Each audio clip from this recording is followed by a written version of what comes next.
Hello, this is Andy Lee Graham, and I'm in San Pedro, the city of San Pedro, on Lake Atalan in Guatemala. It's a one of the paradise climates on the planet. As far as I know, this is the best one on the planet.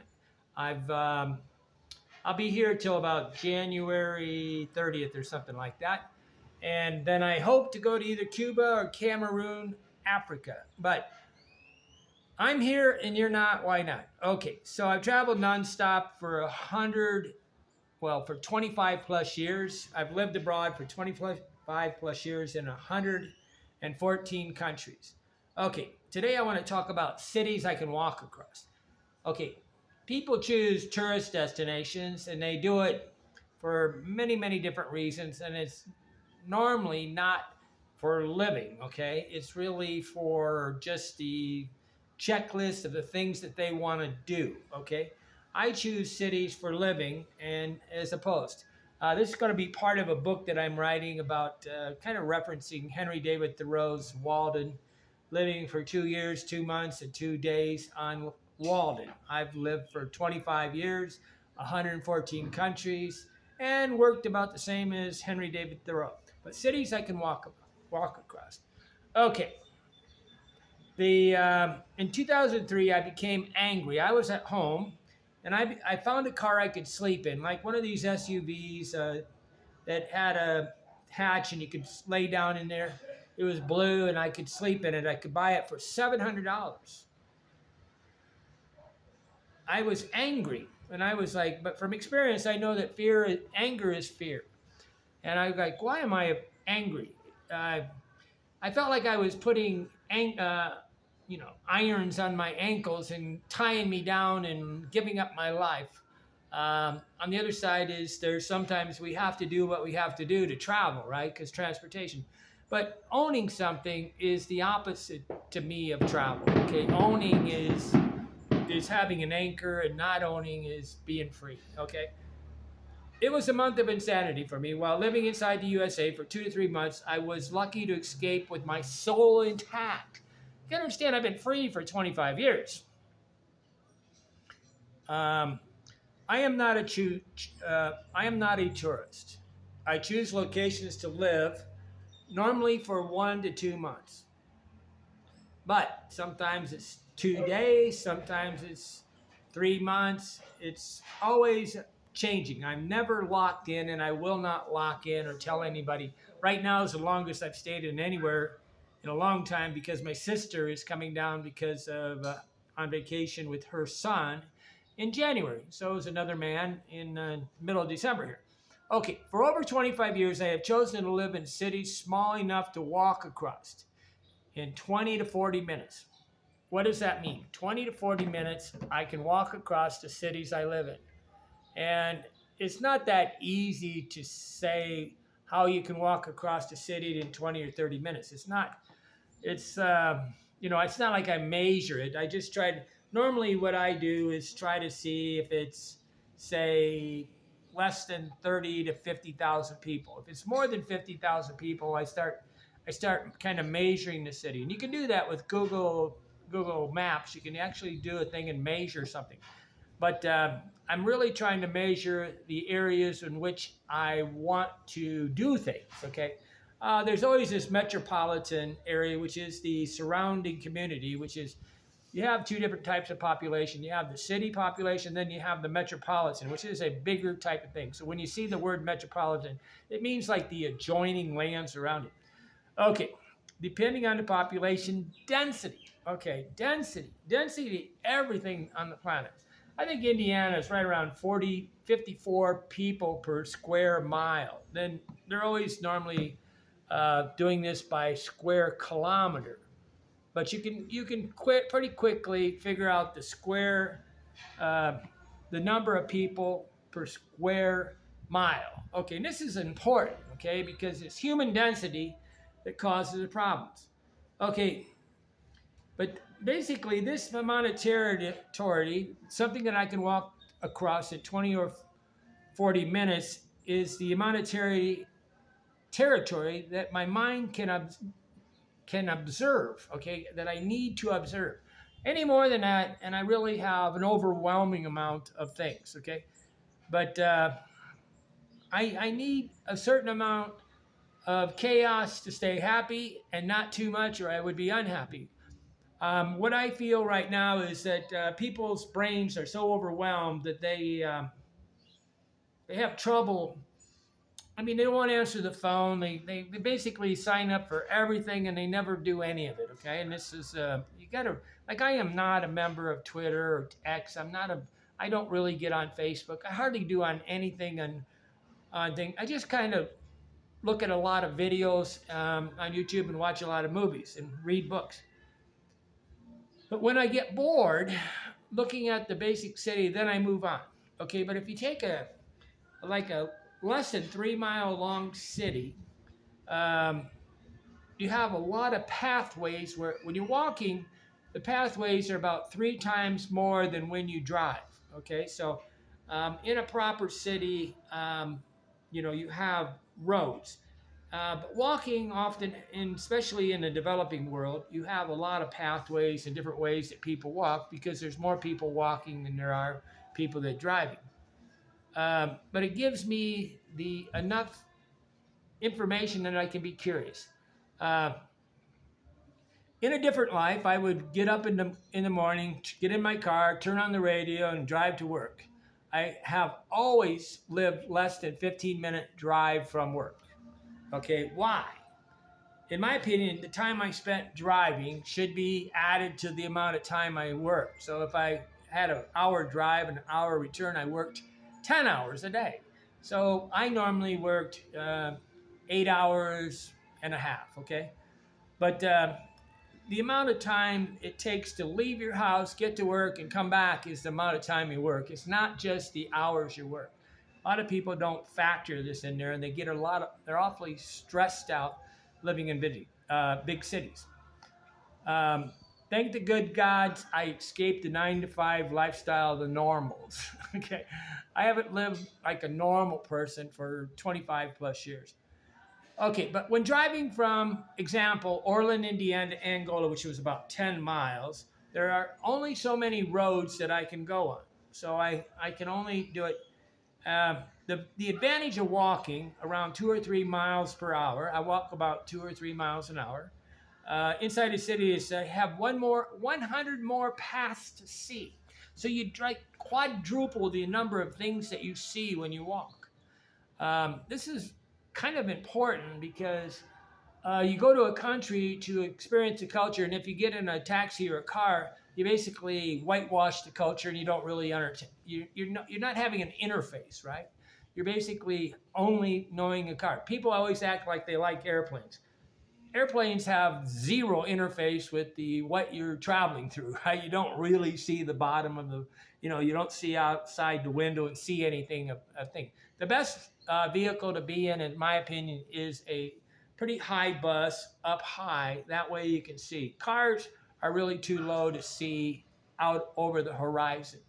But walking is the ideal way to see the world. Bikes are sort of nice, but you really can't. The only thing you can do is pause, right? But you're kind of being careful all the time on a bike. While walking, you can kind of drift away and see the world. Okay, but because I have put my life in slow motion by walking, we can observe 100 times more, gaining insights in how our neighbors live. Um, by learning how they live, I learn how I can live and learn how not to live. Okay, so this is one of the great geopolitical cultural understandings I have is I have watched how people live, and I often go in homes of people. If you've never been in a home, if you went abroad like 50 times and you never went in the house of a person that lives in that country, it's a little sad, okay? I get invited constantly into homes and I see the second level. But observing how they live is how I learn to live, right? It provides a laundry list of ways to live, okay? And this is really think see because when we the television, it gives us examples in how people live, and we can choose and but it's not. It's all edited. Okay, basically, when you're watching a even when you're watching a soap opera in Africa or thing, it's all the world's greatest. It's like the world's rich and famous. Sometimes in Africa they have these tribal things. They're kind of funny because they're not even real. But if you really want to understand a country, you got to walk it coast to coast. Paul Thoreau, the one writer, would always write about it. The way to understand a place is to walk coast to coast or travel coast to coast. Trains, I think, are not very good.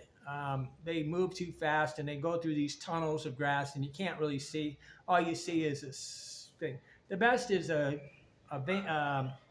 not a van, but a big bus because it kind of goes slow. You're up high and you can see out, and it's comfortable. And it normally has a bathroom on it, which is not what a shuttle has. Okay,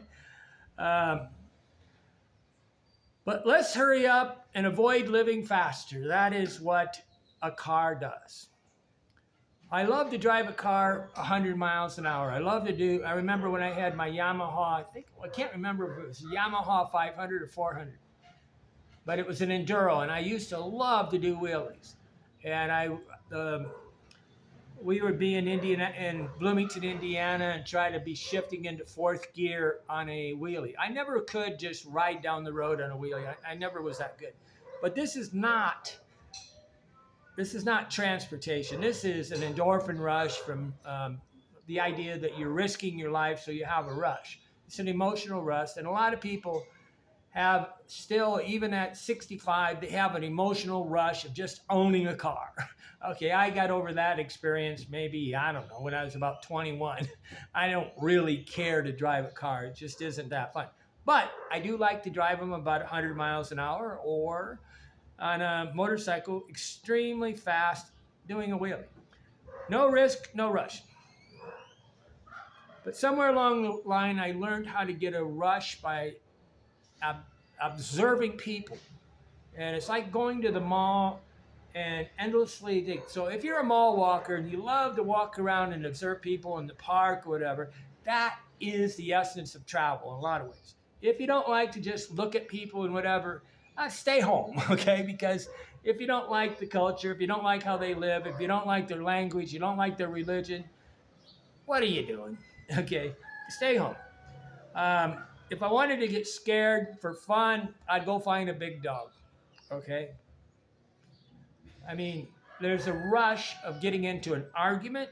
There's a rush of fighting with somebody. Most of the trolls are getting an endorphin rush by being mean and trying to think. This is a kind of evil way of getting a mental rush. There's socially acceptable and unsociable. But right now, even being a troll has become socially acceptable. They talk about them on Twitter. They celebrate trolls on the nightly news, okay? It's kind of weird. One time I visited New York City and stood out the Dakota building where John Lennon, the rock singer for the Beatles, got shot, okay? I think he got shot right outside the building. It was right across the street from, I guess it's the Upper West Side. It's right across from the Central Park, and it was real interesting. But the man that invited me there wouldn't take me into his house.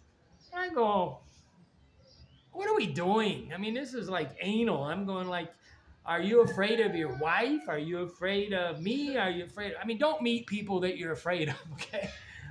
If you're not willing to make them your neighbor, invite them into the house, why are you inviting them to come visit? That's really kind of selfish in a way. But strangely, I don't know, I stopped in and basically got to know kind of a, difficult to understand person. But that's what happens when you meet people the first time. You never know. It's always a lottery when you meet a person in a foreign country. What their presence by email and social is totally different often from who they really are. That's why it's very, very dangerous. But it's kind of the nature of big cities that they believe they have a right to be anonymous. They have the right to ignore you. They have a right to snub you. They even have a right to be rude. And that's the opposite of a small town. Small towns normally, you know everybody, so you almost have an obligation to say hello to everybody. And that is what makes life good. Anybody that wants to be anonymous around me is basically like if you came up and introduced yourself and you said your first name, I will say, what is your last name? Where do you live? And if you don't want to say that, I basically get rid of you. Okay.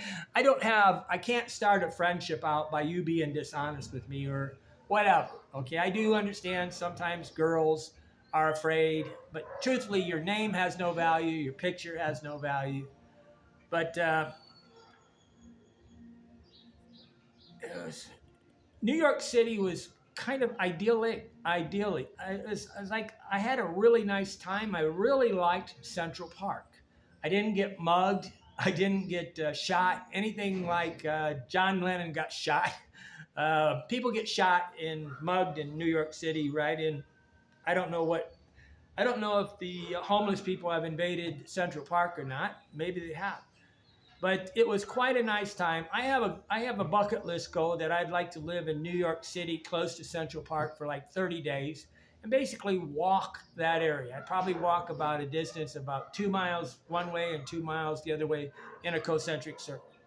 I don't like to get on buses. I don't like to use taxis. That speeds up my life, and I have 100 less things to see. But I came to a country to observe it. Okay. Uh, There's a real interesting experiment that I wanted to really address called the behavioral sink. Let me see if I can find it here. Yeah, the behavioral sink. There was an experiment by, let's see, his name is John Calhoun. I learned about this in abnormal psych at Indiana University the first time. John B. Calhoun. What he did is they put like 2,000 mice into a container and they gave them absolutely utopia. They gave them all the food they wanted to eat. They gave them a place to sleep, everything that you need to live. And truly, most of they turned gay, they turned crazy, they started being cannibals. One person was one mouse was preening itself all the time. One was ever. It's a very good study because it's very scary. I guess it was done in, let's see, about between 1958 and 1962. But this is a very, very important thing to understand, that human density causes people to kind of lose their mind. Okay, the mice ended up all dying except for like 200. They put 2,000 in there and they all died because they even stopped eating correctly. Okay, but it's a very good. There's a video link to this. It's about 30 minutes. I highly recommend anybody watch this because this is something I've learned from traveling, is that human density is a killer. Okay, it's just outright makes people crazy. Okay, when they come from a big city, I know that they're already halfway crazy. Small town people can be crazy too, but it's in a different way, and it's not so self-destructive. Okay, but the mice utopia is a dystopian future of the planet, and this is scary. Okay, I'm laughing because Henry David Thoreau talks about fashion. We worship not the graces, not the parsa, but fashion. She spins and weaves and cuts with full authority. The head monkey at Paris puts on a traveler's cap, and all the monkeys in America do the same. I sometimes despair of getting anything quite simple and honest done in this world by the help of men. He's talking about the monkeys in Paris, and then the United States monkeys copy them. Fashion, people are sociable, and fashion travels faster than anybody. It's amazing how fast fashion goes around the world. But everybody wants to act like Henry David Thoreau is totally a nice guy, and a lot of times he's very denigrating or tearing apart the cultures of people because he basically says, go your own way. Okay, don't follow the leader. Don't follow the other monkeys. Okay, the head monkey, says Henry David Thoreau, puts on a cap in Paris, and like a monkey, we all jumping down and wave our fists. I'm kind of thinking about Arthur C. Clarke's 2001 Space Odyssey, they start out with this monolith thing, and they all jumping. Next thing you know, they're taking little bones and beating up and killing the other monkeys. And then it kind of shows the history of humans where we all actually kind of interface almost with computers. And that's what we're starting to do with AI. But simplify. That's the bottom line. If you want to simplify, it's got to be something you can understand. Okay, there's 72,000 people roughly per square mile in New York City. You cannot understand 72,000 cultures, people, lives, especially when it's incredibly diversified. Diversification causes people to hate each other. Okay, I would like to, life is good. But Arthur C. Clarke might have been thinking about the monkeys in Paris and all the things of Henry David Thoreau. It's just a fun thing to think about. I don't think he actually had anything to do with Henry David Thoreau. Manhattan, New York, 72,333 people per square mile.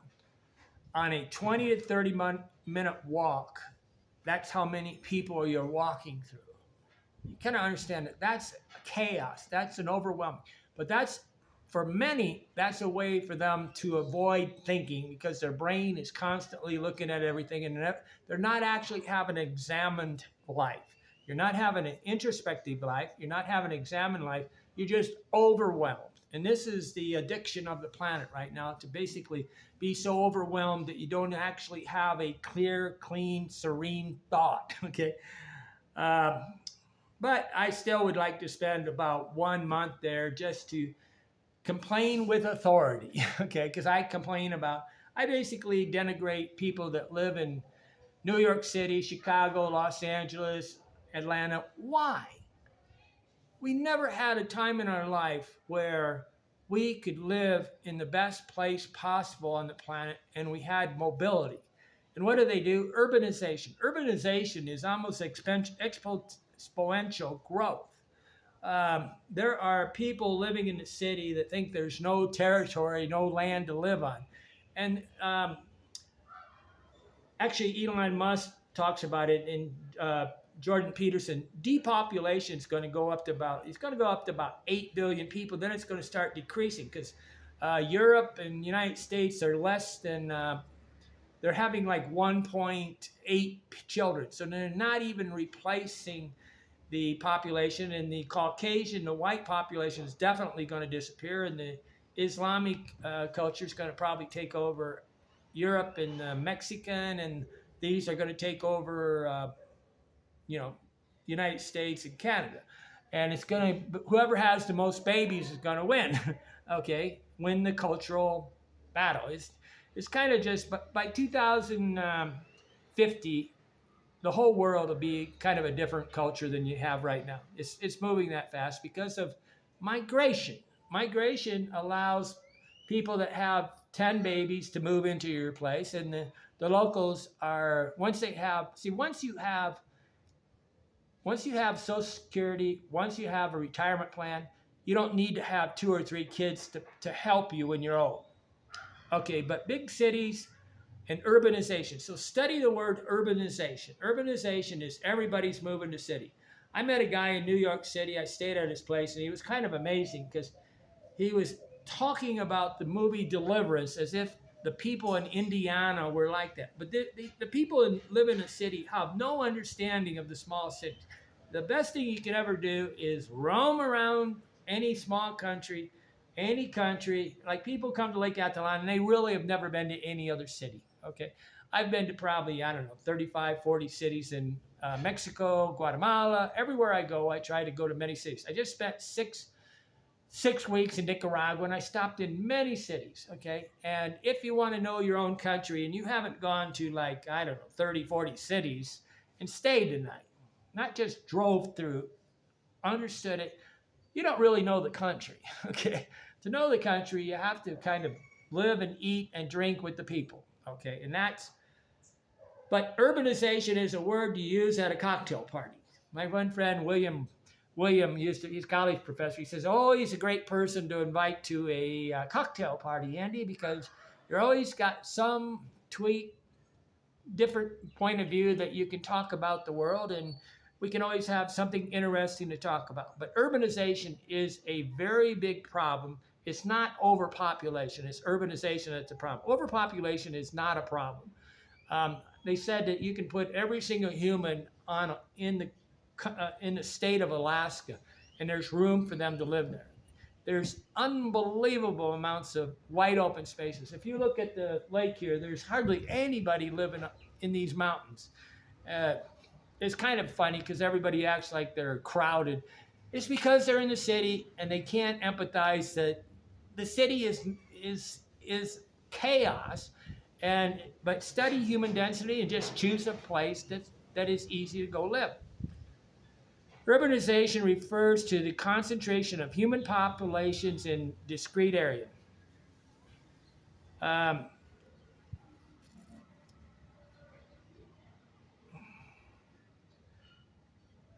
Everybody migrates from the farm to the city, and they're not doing it for jobs. They're doing it because they want a high life, chaotic lifestyle. And this is generally not the tranquil person, it's the person that wants money, plus they want excitement, drugs, alcohol, and they want to walk away from their community. They don't want to be part of their family community. I was just talking to a gentleman today. I said, if you really want to know something about a person, an expat, ask them about their family. How do you get along with your mother? How do you get along with your father? Did your mother and father stay married for, did they die being married? Or are they like, are you the child of 3 broken marriages? All this nuclear family stuff is very serious. And it's amazing how many people actually hate their children, okay? But that's the interview that you should always have with anybody you meet. And if you actually hate your ex-wife, you hate your ex-husband, you hate your children, you got some traumas you need to resolve. And I would go work on this very desperately. We probably ought to have self-help groups for family relations, because this is more important than even the drugs or the alcohol or the sexaholics or the overweight. How to have a good family, how to have relationships with other people. Okay.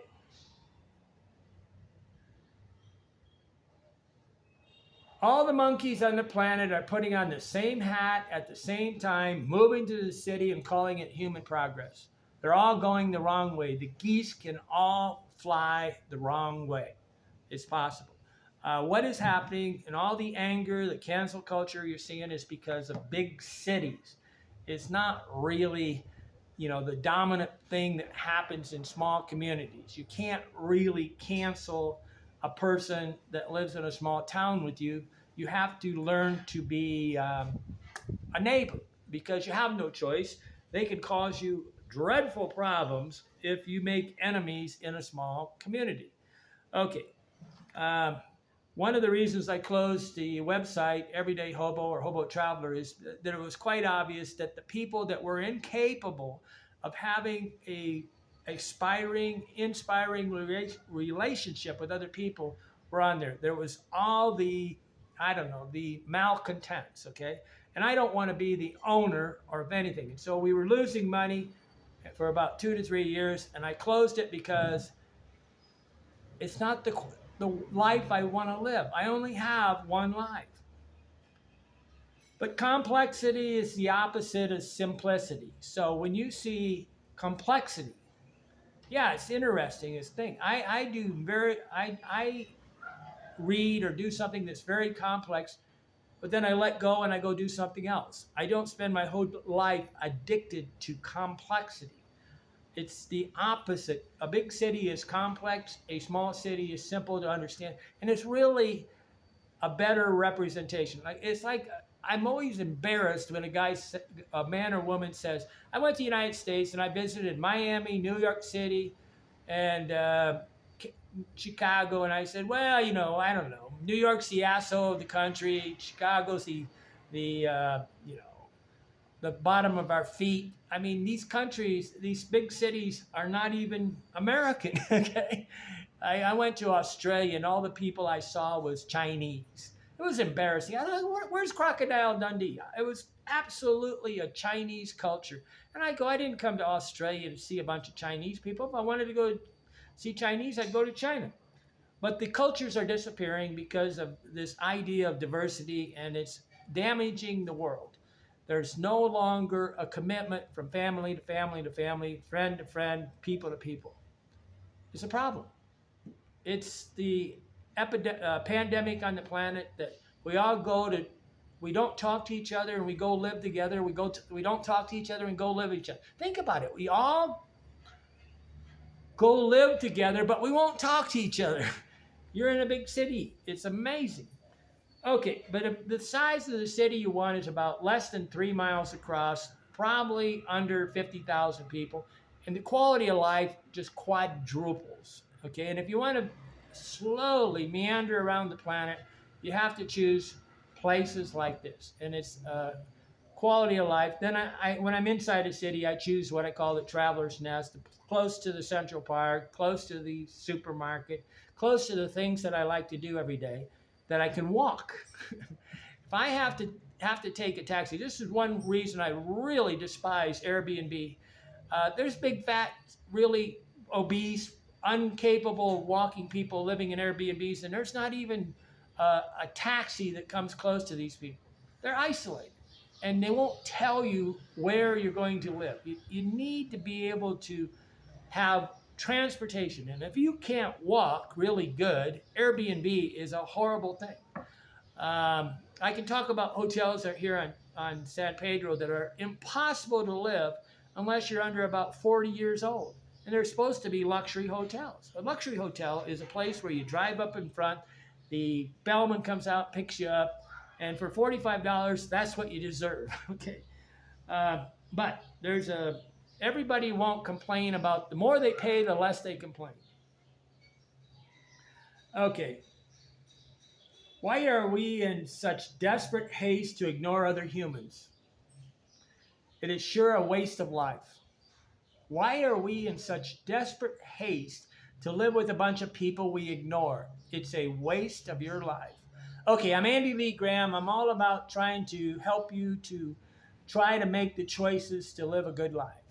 And I've lived for 25 years abroad and in 114 countries.